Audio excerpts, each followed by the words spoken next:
ဗီဒီယိုဂိမ်းရုပ်တွေကိုကစားသူကတေးစေလိုတဲ့စေတနာနဲ့ပြစ်တက်ရင်ပါဏာတိပါဒကံမမြောက်ပါဘူး။ဘာကြောင့်ဆိုဗီဒီယိုဂိမ်းရုပ်တွေက ပရိုဂရမ်ရေးတဲ့ပညာရှင်တွေဖန်တီးထားတာလူအစစ်မှမဟုတ်ပဲ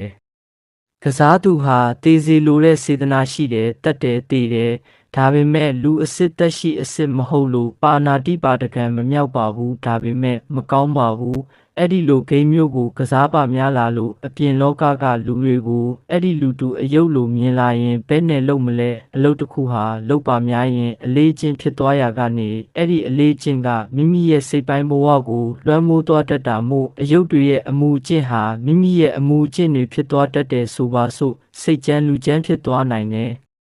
တိုက်ဖို့ခိုက်ဖို့နဲ့စစ်မှတ်ကိုလိုလားသူလည်းဖြစ်သွားနိုင်တာပဲလေ့ကျင့်ပါများတဲ့စိတ်ဟာလူတစ်ယောက်ကိုပုံသွင်းပေးတတ်တဲ့ဗုဒ္ဓမကြိုက်လို့ဂိမ်းဆိုတာအပျော်ရမ်းကစားတဲ့ဆိုပေမဲ့အမှန်တော့လောင်းကစားပါ